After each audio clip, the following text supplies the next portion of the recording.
episode 613 Soul Not For Sale podcast. This is going to be a long one. We got a heated exchange between Trump and this lady, this MSNBC woman who's interviewing him. I believe her name is Crystal. So they are having a heated debate about Jan 6th and about what Trump could have and should have done in order to stop everything from happening. And then they just go back and forth. It gets heated because Trump gets heated, and then she gets into the whole mode of, I have to interrupt you. I have to push the narrative. I have to interrupt you. I want you to talk, but also I'm going to interrupt you, and I have to push the narrative. It's a very odd little dance they have to play in the mainstream game when they're doing their interviews. I'm so used to watching podcasting where someone just talks at length and then another person talks at length, and it's like just this back and forth. This is like This is again, it's like a boxing match. It's interesting. Fun to watch at times. But then we're going to be showing you some clips of Tucker Carlson interviewing the police chief of the Capitol. So the man that was in charge of everything that was going on there, his name is Stephen A. Sund. Stephen A. Sund. He has a book out right now that details the whole thing. He says he has one chapter on that day, and it's about 100 pages long. He goes into detail about everything from what you saw to everything you didn't see. So that would be an interesting read if you want to get that book. And then we also have a little bit about Nancy Pelosi herself. I'm going to be showing a little bit of imagery there. And we're just going to be going through like a whole timeline of things from when the mayhem started to when the National Guard showed up. Because when we go through this timeline, and I show you the video from Stephen A. Sund to the documentary footage that Nancy Pelosi was lucky enough to have filmed right at the perfect time, back to Stephen A. Sund speaking again, we get this whole breakdown that kind of verifies the things that Trump is saying. And it kind of sheds light on some stuff that if you only watch mainstream media, you're not going to really click into. So it's going to be a long one. I'll probably have to stand up and press play on my camera again. It'll probably turn off at some point. But let's get into it.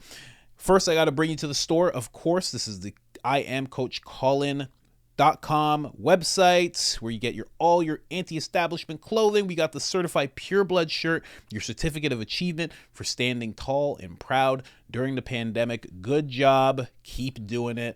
And we have the Public Enemy #1 shirt. Google the World Economic Forum, its founder, and you'll understand quickly why this gentleman is public enemy #1.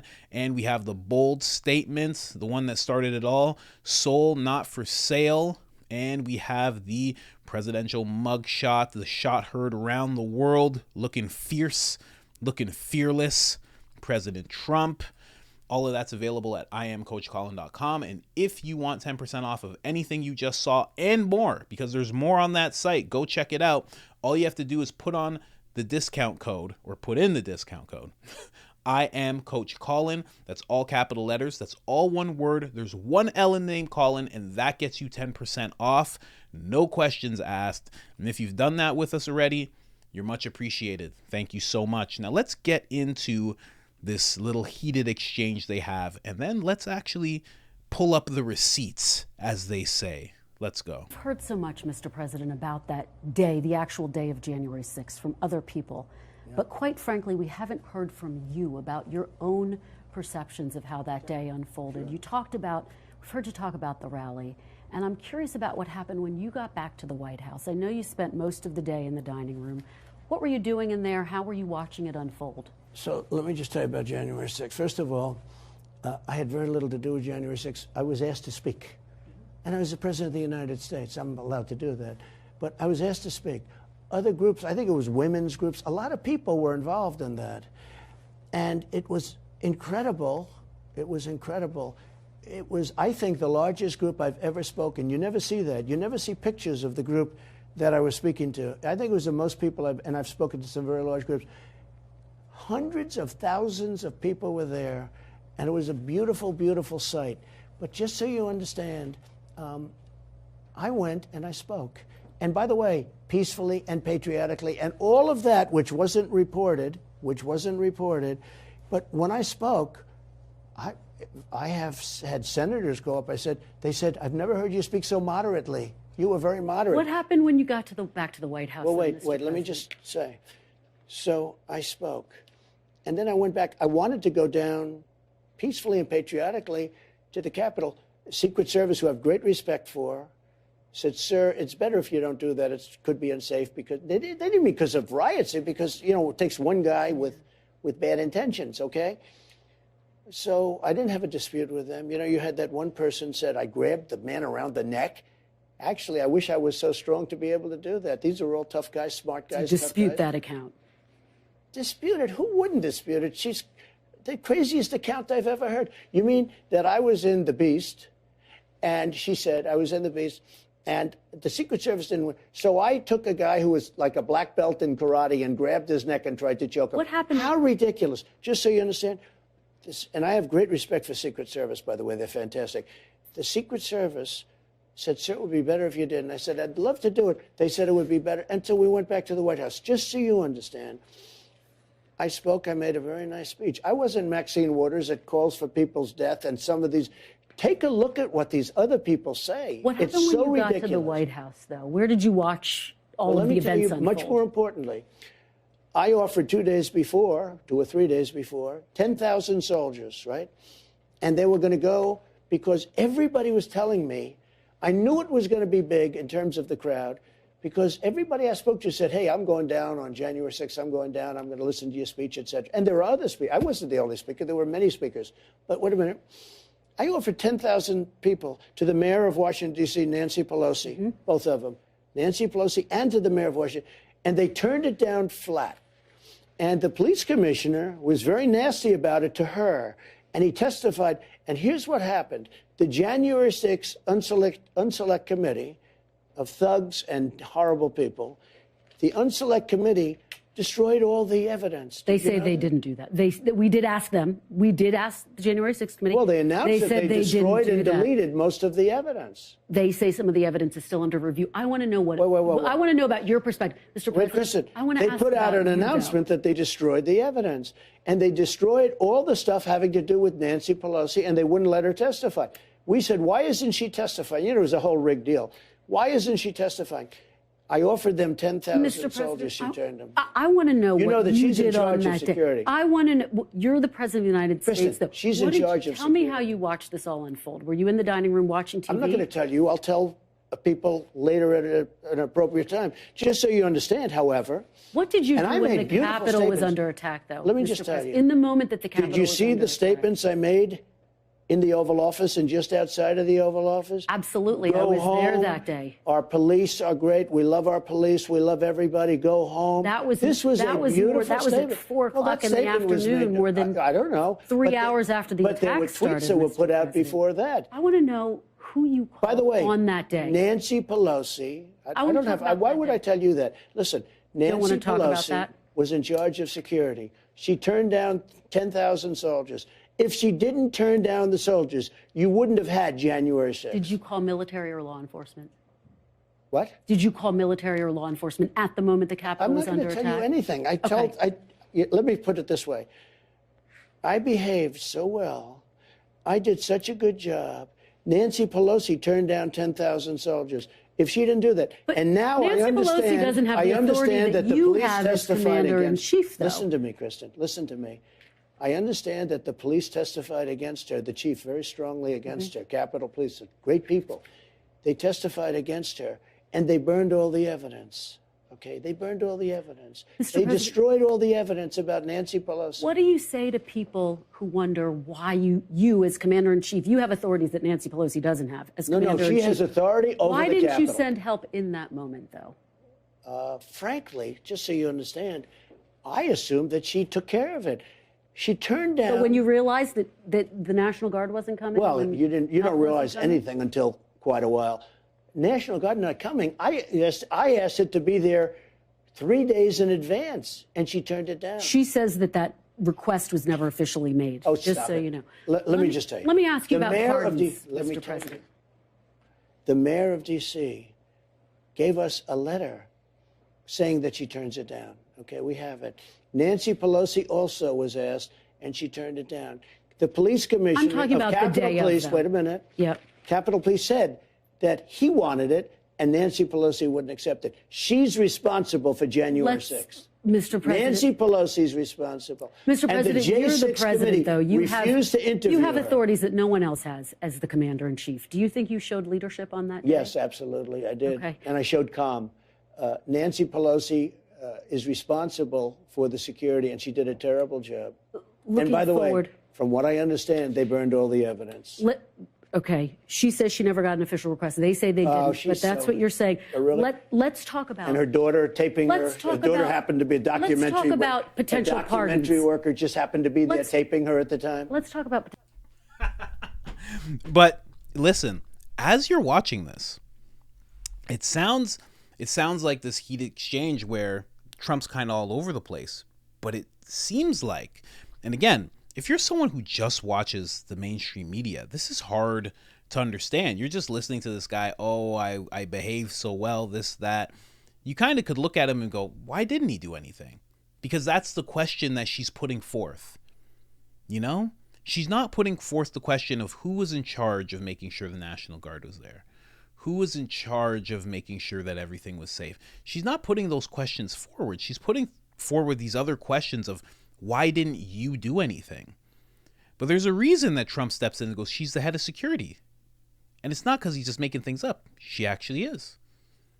So if you offered her 10,000 guards, 10,000 guards, it would be National Guards. When he says soldiers, it's National Guard.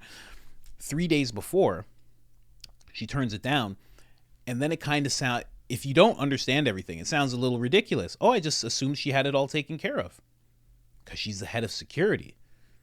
As the president, you're not the one who's supposed to be handling the situation. You know what I mean? The same reason that nobody calls up any president and says, well, you know, we're at the U.S. Embassy in Switzerland and the toilets are just in shambles. Is there anything you can do, Mr. President? Nobody does that because there's things in place already. There's a whole pecking order before it gets to him.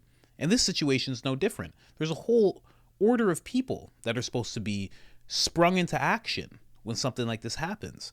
He's actually not the one. So I find it very interesting that she has this line of questioning. Now, you'll find it interesting too as we start talking about this. So I'm going to move on to the next clip. This is where Stephen A. Sund gives his recollection. So now we're talking about it.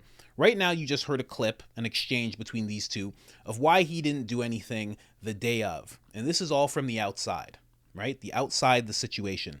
Now we're going to have Stephen A. Sund talk about the inside of the situation. Again, this gentleman is the former chief of police for the Capitol. He resigned the day after because he pretty much was almost disgusted, a little taken aback at how everything was handled and how he wasn't allowed to do anything that he wanted to do. Again, Trump brings this up. This gentleman actually wanted those 10,000 people because why not? If there's going to be a situation like this, why not have it? So let's get into that real quick. This is Tucker Carlson and Stephen A. Sund sitting and talking about this. And he gives his own timeline, which we're going to start to break down. And it's going to, trust me, just as you listen, I have this whole timeline. It's interesting, very interesting. And it makes you think twice. Like right now, it sounds like Trump is just blaming Nancy Pelosi. And it's like, why on earth why are you pushing the blame onto this woman? Like, how dare you?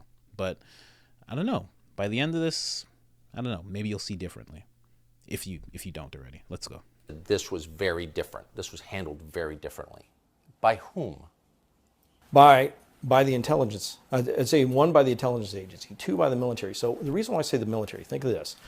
By federal law, you know, Congress passed a law that requires me to go to the Sergeant Arms Capitol Police Board in advance of an event and to request federal resources such as the National Guard. So Congress passed a law. It's 2 U.S. Code 1970. Look it up. Just make sure you look it up before December 22 when they changed it. So what was in effect on the 6th, that requires me to go and get approval for bringing in National Guard or federal assistance in advance. I have to go to the Capitol Police Board and get approval from congressional leadership in advance, like I did on January 3rd. I'm denied twice because of optics and because the intelligence didn't support it. So think about that. Let me ask you the question, who made that decision? Who denied you? I was denied by Paul Irving, House Sergeant Arms, and also Mike Stinger, Senate Sergeant Arms. And who do they On work, January who do 3rd. they work for? It would have been working for Pelosi on the House side. That Pelosi was the number one boss, and then McConnell on the Senate side. That's exactly, it's just exactly what Trump said. 3 days before, he was offered something and it was turned down. So this gentleman actually wanted these 10,000 guard to be available, or at least right there, just standing, like why not? And it was turned down. Now, let's just keep listening. So effectively, Mitch McConnell and Nancy Pelosi shut down your request. My request was shut down, one, because of optics, which is interesting. You're going to hear that term come up a couple more times. Optics, or the look of the National Guard on the Hill. But yeah, in the Capitol Police Board, I mean, it's unbelievable that I'm the only chief of police in the United States that has a law preventing me, not just regulations, rules that say I got to go and get approval to bring in the National Guard, a law. So that's crazy that Congress is going to pass a law that controls what I can do to protect the Capitol, and even in emergency. So think of this. Even while we're under attack, I have to go to those same two people to request the National Guard to be brought in. I have 340 National Guard that have been activated.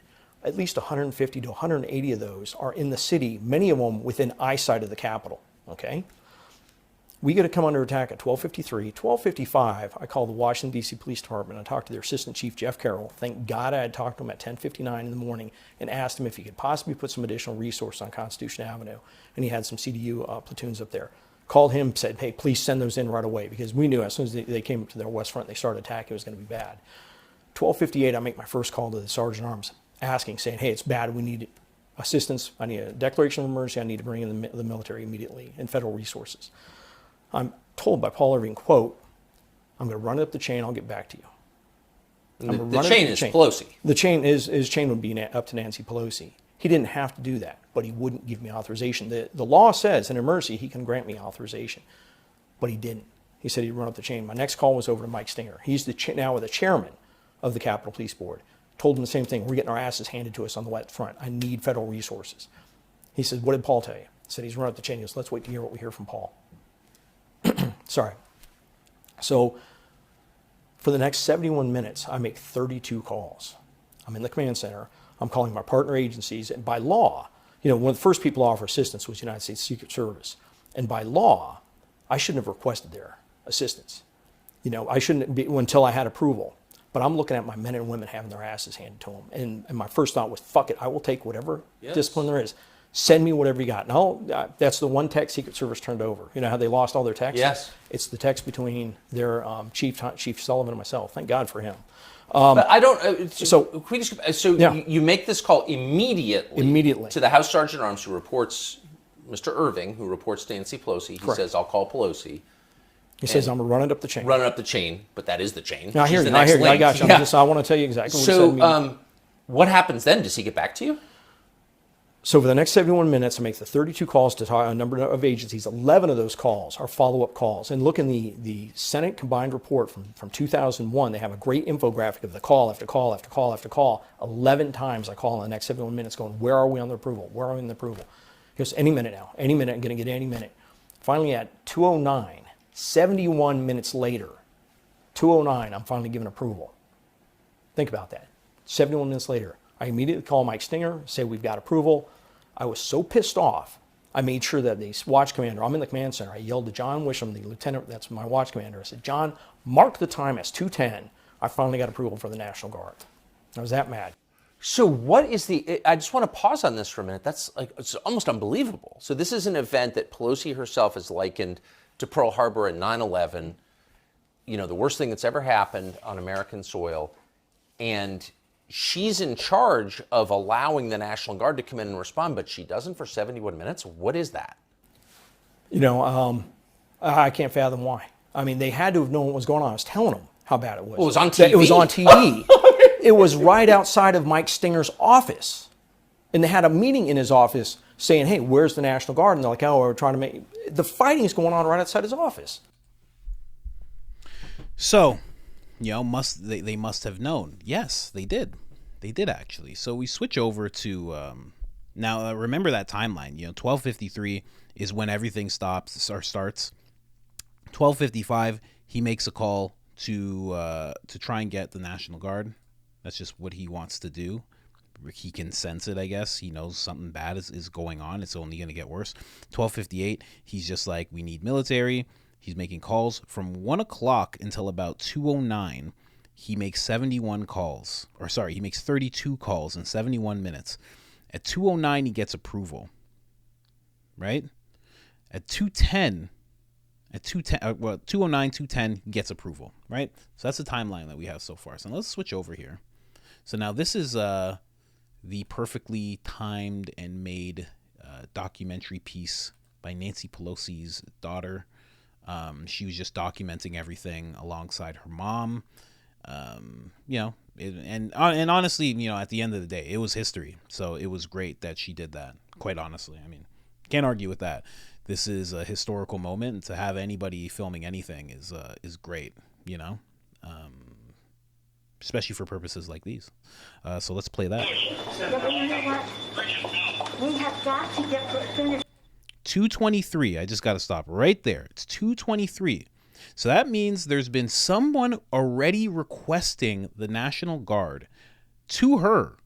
They've been going up the chain to her. It's 2:23, and they are now in this mode of hiding and getting out of the Capitol, getting away as far as they can, setting up a base somewhere else where they can start communicating with people, but are still able to communicate all this time. So it's 2:23 right now. The proceedings, or else they would have had the complete victory. Senator Schumer is at a secure location, and they're locked down in the Senate. There has to be some way we can maintain the sense that people have that there's some security or some confidence. The National Guard. There has to be something we can do. The National Guard. It's right now, at that point, it is 2:42. And she is in this bunker type setting, right? And I need you to remember this because there's more to the timeline when we go back to Stephen A. Sun speaking. So right now, she's trying to figure out what to do and making it more about the president than about, securing this whole incident, securing the whole thing. So let's just keep going. That government can function and that we can elect the president of the United States. Did we go back into session? We did go back into session, but now apparently everybody on the floor is putting on tear gas masks to prepare for a breach. Well, I'm trying to get more information. They're putting on their Tear gas masks.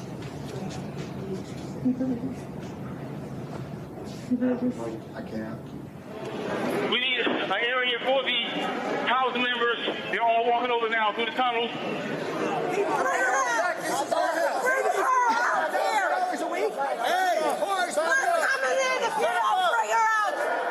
I'm going to call up the effing Secretary of DOD.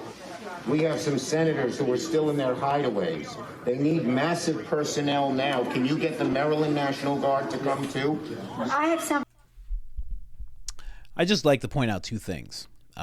Senators have hideaways. Senators have hideaways. I didn't know that. That's very interesting. I only just heard that there was a secret tunnel from the White House over to like Congress or Senate or something like that. There's these tunnels that they use because it's safer that way. And also, I guess senators have hideaways in case, I don't know, in case of this, I guess. I don't know. But also, this gentleman is now asking for the National Guard. He is requesting the National Guard. He's on the phone with someone requesting the National Guard from Virginia. He's standing next to the person that has the authority to do this. It's a very odd situation. Are they so old that they don't remember what they can and can't do, or who he's standing beside? Maybe she doesn't remember. It's very, very confusing. So they're requesting the National Guard. Now, keep in mind, the National Guard's already been approved. 2:09. This is 3 o'clock. It's already been approved, right?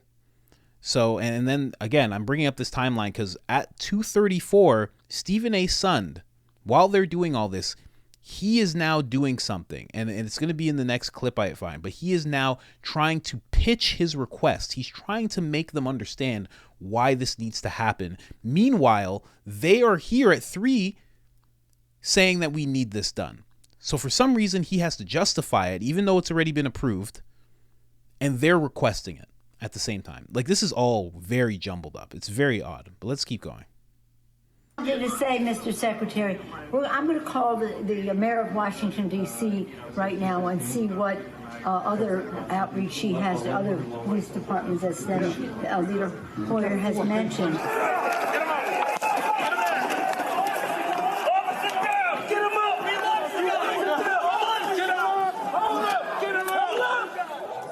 Hi, Governor.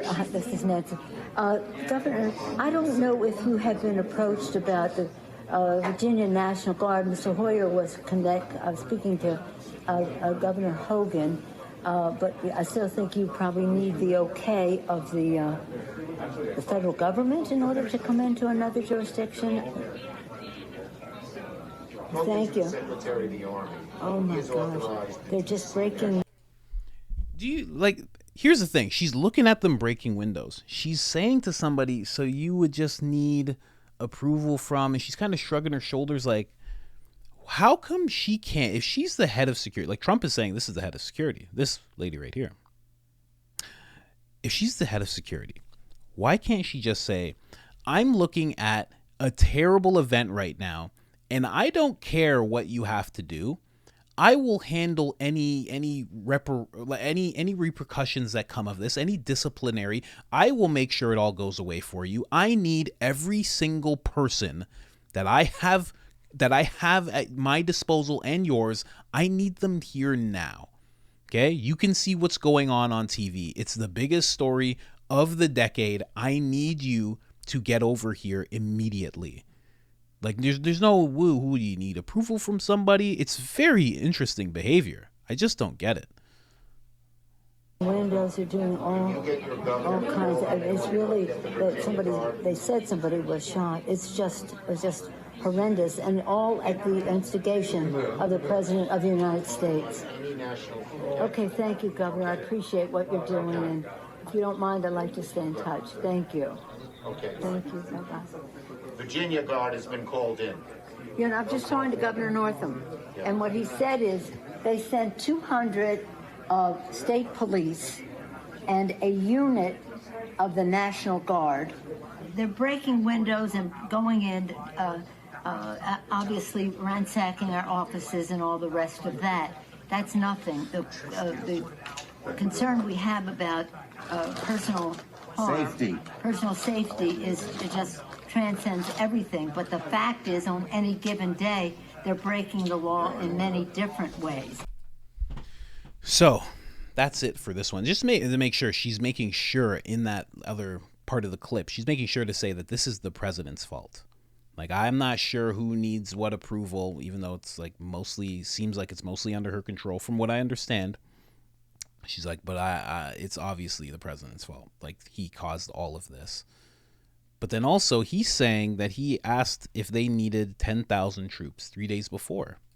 I've gotten to this point again, and we're going to go back to, oh, there it is. This is a long one. I told you guys. It's a long one. We're getting back to this. I've said this point before. If they had accepted what Trump offered, none of this would have happened, which is exactly what he said. But he says it in such a way, when he's all riled up in this heated exchange with this woman from MSNBC, that it almost seems like he's just pulling it out of thin air. Like he's just saying it to say it. But it's kind of true. 10,000 people standing guard would have neutralized this whole thing right away. Without a doubt. No one in that crowd was prepared for even just a few hundred National Guard standing there. They'd be like, oh, the National Guard, we're not rushing the National Guard. These guys don't come with batons. They would have been holding heavy artillery. They're not to be played around with. They might be just the National Guard, but they're still not to be played around with at all. So let's get to the next clip of Stephen A. Sund. Remember that timeline, 3 o'clock, 3:22, 3:25, they're scrambling. They don't know what to do. Meanwhile, this is what Stephen A. Sund is going through. So let's play his clip right now. So 2:09, I get approval to bring in the National Guard. Probably 2:10, 2:11. My first call, well, I've already called General Walker. Called General Walker at 1:51. I was like, I can't wait any freaking longer. I call him. I said, send me the National Guard as quick as you can. I'm going to get approval any minute, because he asked, do you have approval from the Capitol Police Board? And I said, I'll have approval any minute. Please just get them coming this way. So they're within eyesight. Shortly after 2:09, I talked to them. 2:34, I get a notification to get on the call with the United States Pentagon. I have to sell my request for the National Guard. I'm on the call with a Lieutenant General Piat, trying to make sure I have his name pronounced right, and a General Flynn is on the call. And it's mainly Piat that I'm speaking with. I get on the call, Mayor Bowes is on the call, Chief Conte's on the call, and I said, I need the National Guard immediately. This is an urgent situation. I still remember saying urgent twice. This is urgent. And they got to be looking at the same TVs I'm looking at. I need the National Guard immediately. You know what his response is? Don't like the optics of the National Guard on Capitol Hill. He goes, I would rather have your officers in the fight and we can backfill your officers somewhere else. I said, I don't have that option. All my officers are in the fight. He goes, I'm telling you, I don't like the option of the National Guard. I don't like the optics of the National Guard on the Hill. I said, sir, we're having our asses handed to us. This is life or death. I need assistance immediately. And I still remember, he said, my recommendation is not to support the request. And I still remember Robert Conte going, whoa, hold on. You're denying the chief of the Capitol Police? And he comes back and says, not that we're denying him. I just don't like the optics of the National Guard on Capitol Hill. And he goes, and he goes back to that again, I'd rather backfill your people. I said, sir, I don't have that option. This sounds like a setup to me. I'm sorry, it does. It gets better. So I beg, and he goes, well, I'm going to walk down the hall and, we'll talk to the Secretary of Defense or whoever he's going to talk to. Right then I get notification. So I'm still on the call. We have the shooting of Ashley Babbitt. And I said, we have shots fired. I still remember yelling over the phone, we have shots fired on the U.S. Capitol. Is that urgent enough for you now? Hang up the phone, because now I got to start making my notifications. I got to call the Sergeant Arms saying, hey, we got what looks like maybe a confirmed shooting. Do you know when the National Guard finally arrived? 6 p.m. 6 p.m. they're sworn in on post. Do you know those National Guard, the 150 to 180 that are within eyesight of the Capitol? You know what they do with them? They put them in vehicles, drive them around the Capitol back to the D.C. Armory. You know where the D.C. Armory is. It's far away, yeah. Washington, Yes. White House is on one side, United States Capitol, D.C. Armory almost equidistant on the other RFK side. Stadium. Yeah, over by RFK Stadium. They drive them back then, and they send me in the evening troops. Not really. Can you frickin' believe it? No, that's real. That's real. And you know what else they do? While I'm begging for assistance, the Pentagon sending resources to generals' houses to protect their homes, but not me. So you begin to think, it seems a little conspiratorial. I can see where I'm not a conspiracy theorist, but I can see where people begin to go down that rabbit hole real quick. That rabbit hole? I mean, I don't know what the other conclusion is. So, there you go. Very interesting state of affairs. Now, here's the one thing that could happen. Because it's odd that he has to sell this request. Because Nancy Pelosi seems like she's very distressed. And she wants she wants some kind of she's like, what can we do? This, that. But at 2:34, like he said, he has to pitch this request. They're telling him they don't like the optics. Perhaps these gentlemen were standing in front of the person that gentleman needed to make his point to. Perhaps he's seeing it firsthand. She's seeing it on the screens. And these gentlemen are standing in between him and the National Guard actually getting there quicker than they actually did, instead of 6 p.m., much sooner. Maybe that's what happened there. I'm willing to think that possibly, obviously from the other clip that I played for you, Trump is just like, this is her fault.